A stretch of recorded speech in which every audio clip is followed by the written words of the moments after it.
Bienvenue sur cette capsule qui traite de la migration. On va être ensemble pendant 15-30 minutes, je ne sais pas trop exactement combien de temps, mais je vais en tout cas prendre le temps de vous présenter ce qu'est la migration. Je vais prendre le temps de le faire sans pour autant vous diffuser de diapositives pour l'instant, le document est encore en chantier. L'idée ici est de comprendre quelles sont les raisons individuelles qui poussent des personnes à migrer, à se déplacer, hein, et puis enfin, comment cette migration se manifeste de manière là aussi individuelle, hein. Et on ne va pas aller sur le nombre de personnes, plutôt passant par telle région ou telle région, mais beaucoup plus voir comment ces déplacements se font de manière individuelle. Et puis, concernant les conséquences, parce que je sais que ça intéresse certains d'entre vous, quelles sont les conséquences de cette migration sur les personnes qui migrent, on va l'étudier beaucoup plus quand on va travailler la santé mentale, quand on va commencer à évoquer les questions de structuration de réseaux, des différentes associations, des différentes instances qui travaillent dans la gestion de ce flux de personnes dans un pays, et en l'occurrence la France. Alors, qu'est-ce que c'est la migration? La migration, c'est un déplacement de personnes. Un déplacement de personnes. Et la migration, on a très souvent une connotation qui est négative, mais la migration a aussi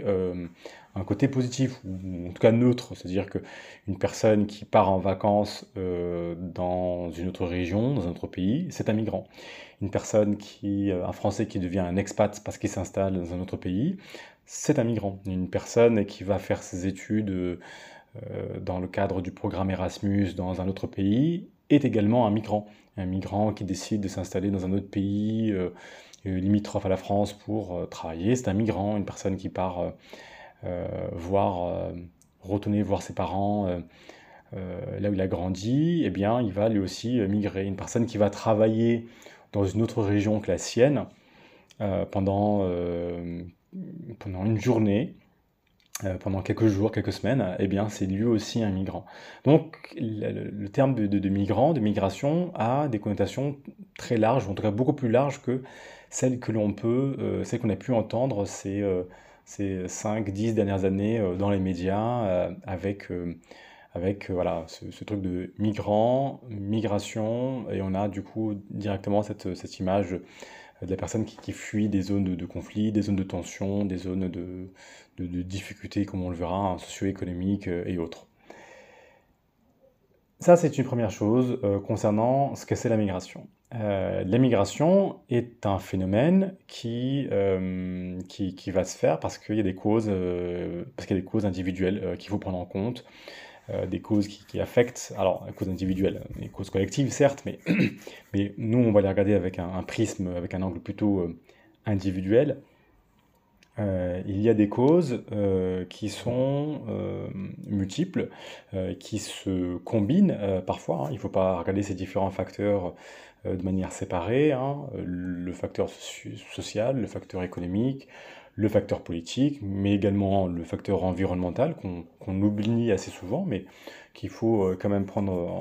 en compte, étant donné euh, qu'on a de plus en plus de chances de le voir devenir prépondérant, important. Euh, En tout cas important, si c'est pas prépondérant, mais en tout cas de prendre de plus en plus d'importance. Et dans le premier volet, le volet social, eh bien, il y a la séparation familiale. La séparation familiale, cette séparation qui peut survenir dès lors qu'à un moment donné, une famille décide de migrer, imaginons, hein, d'un pays A à un pays B. Si la famille est séparée à une frontière, ou séparée dans une ville, hein, pas besoin que ce soit une frontière, mais séparée à un point donné, elle est séparée parce que voilà, il y a des événements dramatiques qui peuvent là aussi survenir, eh bien, la partie qui n'a pas pu, enfin, les deux parties qui ont été séparées vont tenter de se rejoindre. Et donc, cette migration, elle est liée à la séparation familiale. Donc, on a ce phénomène-là qu'il faut prendre en compte. La séparation, elle peut être donc liée à la famille, mais de manière générale, on peut voir aussi qu'elle peut être liée à des stéréotypes, des préjugés. Et pour cela, il faut aller un peu, il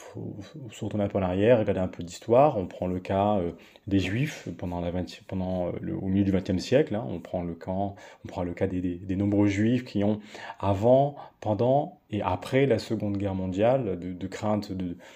résurgence de nouveaux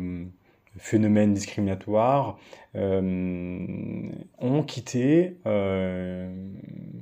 une bonne partie de l'Europe centrale pour s'installer aux États-Unis, pour s'installer dans ce qui est aujourd'hui l'État d'Israël, pour s'installer dans d'autres pays de manière générale, voilà, pour fuir justement le totalitarisme et plus précisément le nazisme présent en Europe à cette époque-là. Si on prend le cas du Rwanda, hein, les Hutus qui ont aussi dû fuir, partir vers ce qu'on appelait avant le Zaïre, hein, aujourd'hui la République démocratique du Congo, la RDC, lors justement des tensions, des conflits qui opposaient Hutus et Tutsis. Donc voilà, hein, tout ça c'est lié aux stéréotypes, aux préjugés, hein, que des populations dans une région peuvent se faire sur une autre partie de la population. Et ces stéréotypes, ces préjugés, eh bien, se développent de par les croyances que l'on peut traîner de génération en génération, et qui, comme le mot l'indique, hein, croyances ne sont pas basées sur des faits scientifiques démontrant la possible méchanceté ou la régulière, ou le fait que régulièrement on puisse voir une personne avoir un acte répréhensible. Non, pour le coup, c'est pas le cas. Enfin, c'est lié vraiment à des croyances. Les causes, donc, eh bien, qui dit stéréotype des préjugés, hein, on va avoir des difficultés à s'intégrer dans ce groupe-là, hein. C'est ça aussi qui va nous pousser à fuir, hein. On n'arrive pas à s'intégrer, on est un peu exclu socialement, et là aussi, on peut reprendre le cas des Pygmées au Rwanda, hein, dans les années 2000, c'était déjà le cas avant, mais après le génocide rwandais, et après ce travail de réconciliation, on s'est rendu compte dans les années, à la fin des années 2010, on s'est rendu compte qu'il y avait toujours des phénomènes, hein, des phénomènes discriminatoires, et que les Pygmées au Rwanda étaient justement une partie de la population qui était un peu mis à l'écart et qui potentiellement pouvait être tenté de migrer, de se déplacer dans d'autres régions pour ne plus souffrir de cela. La culture, la langue vont du coup aussi pousser ces personnes à partir. La cause, le phénomène migratoire, il est, et là aussi on peut le comprendre très facilement, hein, il est en lien avec des problèmes économiques. Chômage, insécurité financière, pauvreté, hein, pour en citer quelques-unes, hein. Alors, toujours pareil, hein, le terme migration, c'est un terme qui est très large et qui englobe certes ce que l'on peut surtout voir dans les médias et qui nous intéresse nous, donc ces personnes qui sont dans une souffrance et qui fuient, qui quittent en tout cas ces régions-là parce qu'il y a des difficultés, mais ça peut être aussi une opportunité économique, hein. Rappelez-vous, tout à l'heure on a parlé de ces étudiants Erasmus qui partent parce qu'ils savent que le fait de voyager, non pas parce que chez eux ils n'ont pas des opportunités, mais le fait d'aller apprendre à l'étranger peut être une opportunité pour eux en termes de formation, tout comme la personne qui va travailler à un moment donné à l'étranger peut voir dans le fait de s'installer à l'étranger pendant 1 an, pour y travailler, pour s'y former également, peut être une opportunité en termes de carrière professionnelle. Mais sinon, d'un point de vue économique, hein, un chômage, un haut niveau de chômage, une pauvreté au point que voilà, hein, des moyens de subsistance ne soient pas disponibles, que des moyens de se soigner ne soient pas non plus accessibles. L'instabilité politico-économique peut pousser une personne à migrer. Et par politico-économique, en tout cas politique, puisqu'on a déjà vu hein, le côté économique, eh bien, le totalitarisme qu'on a pu voir au milieu du XXe siècle, les conflits armés qui ne se sont pas arrêtés après le XXe siècle et qui ont continué et qui continuent encore aujourd'hui dans plusieurs pays, et sans même aller dans un conflit armé, hein, une instabilité politique. Hein. On peut penser 2016 à la Turquie, on peut penser au Burkina Faso encore en 2022, ou à la Syrie ces 10 dernières années. Voilà, toutes ces choses-là vont venir contribuer à la migration de populations de zones justement où les tensions sont fortes, pouvant mener à des persécutions politiques, hein, avec arrestations arbitraires, torture, assassinats politiques et tout cela, violation des droits humains également, et donc les pousser à quitter le pays. Dans les violations des droits humains d'ailleurs, des droits humains, on peut prendre également tout ce qui peut être des personnes qui ne sont plus en mesure de pouvoir vivre correctement dans le pays parce que elles se rendent compte que, par exemple parce qu'elles sont homosexuelles ou qu'elles ont une sexualité ou une identité de genre qui est différente, eh bien, vont, comme on l'a dit précédemment hein, dans le facteur social, vont être discriminées, vont être victimes de ces stéréotypes, de ces préjugés, et vont être exclus, et cette exclusion peut aller très très loin, hein, de la prison, de la peine de mort dans certains pays. On peut penser également à des violations de droits, comme pour les entrepreneurs juifs en Allemagne, dans les événements qui ont précédé la Seconde Guerre mondiale, qui n'étaient pas en mesure de pouvoir travailler. Et donc là, on peut voir qu'il y a une différence de traitement au sein d'une population entre différences de traitement au sein d'une population selon la religion que l'on suit. Et puis, plus récemment, également en Chine, avec les difficultés que rencontre le peuple ouïghour dans l'ouest chinois. Les violations policières et judiciaires, et là, il ne faut pas aller non plus très très loin, on peut penser évidemment, enfin on peut aller très loin, c'est une manière de parler, mais dans le sens où on montre du doigt assez souvent des pays où les régimes sont plutôt autoritaires, et pourtant quand on pense aux États-Unis, eh bien là aussi on peut se dire qu'il y a des personnes qui peuvent justement fuir à un moment donné ce pays-là parce qu'ils estiment ne plus être en sécurité. On peut penser à des populations noires américaines qui vont préférer s'installer au Canada plutôt que de rester aux États-Unis parce que elles ont conscience, elles estiment en tout cas que leur sécurité physique, la sécurité de la famille n'est plus assurée à un moment donné par un régime qui voilà, peut laisser les choses laisser les choses ne pas aller dans le bon sens pour elles. Plus récemment, on a pris également en compte les catastrophes naturelles, la variabilité du climat, la dégradation de l'environnement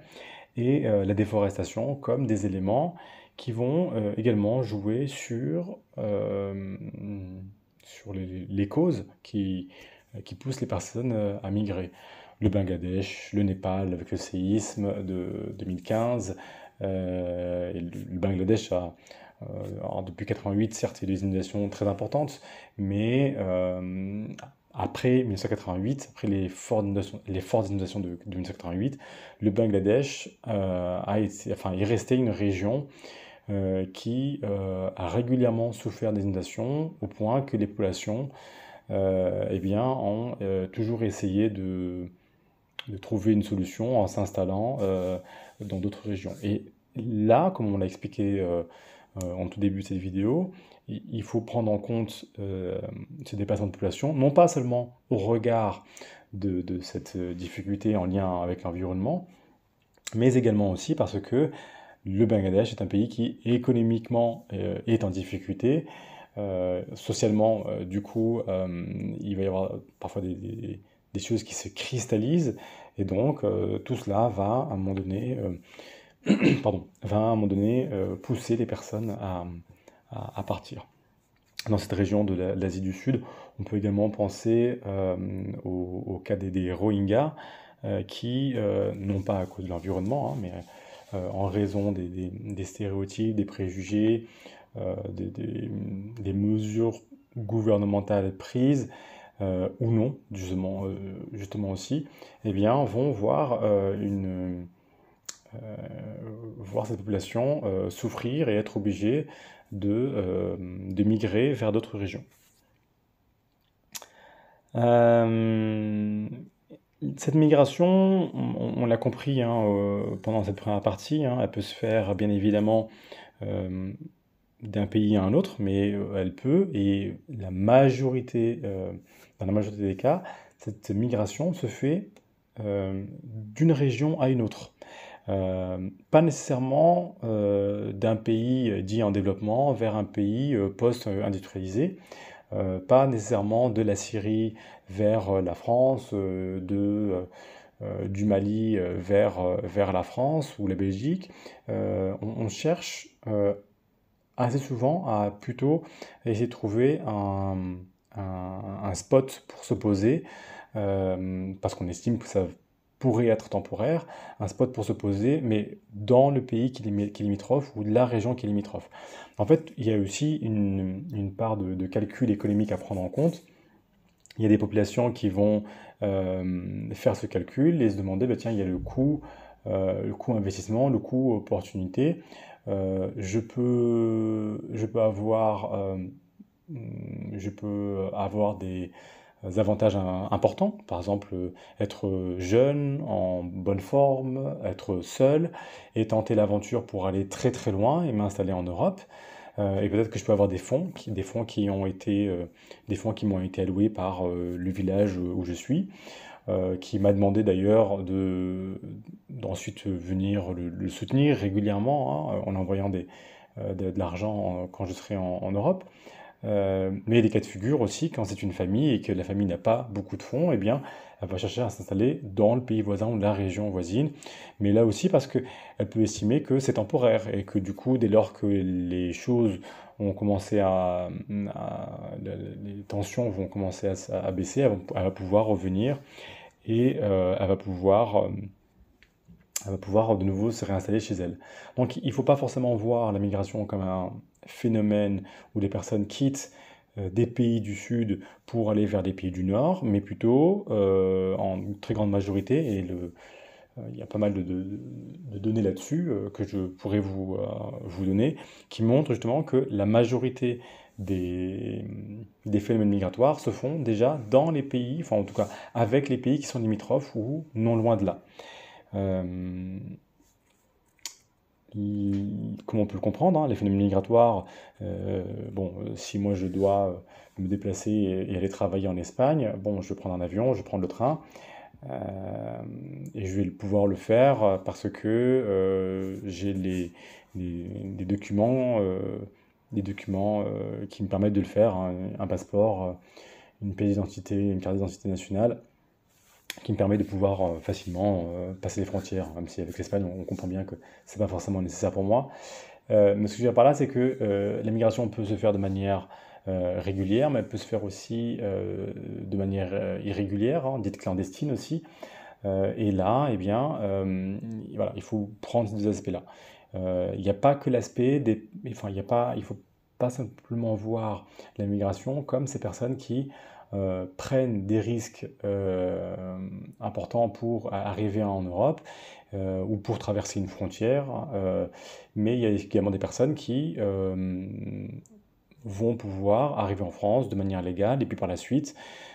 tenter de rester par divers moyens, par les études, par le travail ou par justement une demande, une demande pour pouvoir rester sur le pays quand elle arrive sur le pays. Cette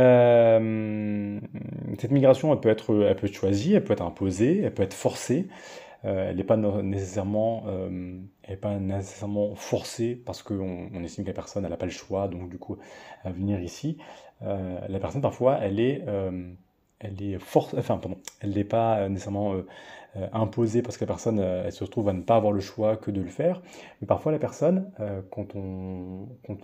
va dans cette partie sombre, quand on étudie cette partie sombre de la migration, on se rend compte que la traite d'êtres humains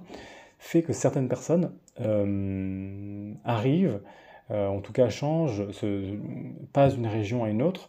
parce qu'elles sont impliquées dans un réseau de traite d'êtres humains. Euh, Elles sont mises dans un fourgon, pardon, et puis elles arrivent dans une autre région, un autre pays qu'elles ne connaissent pas. Et là, eh bien évidemment, l'esclavagisme, la prostitution va pouvoir être le- on va dire le quotidien de ces personnes-là qui ont fait ça de manière, enfin qui en tout cas se sont déplacées de manière forcée, qui n'ont pas fait ce choix-là. Donc voilà, il faut prendre en compte ces différentes choses-là. Et puis, on va parler tout à l'heure, hein, ça peut être périlleux, ça peut être non périlleux,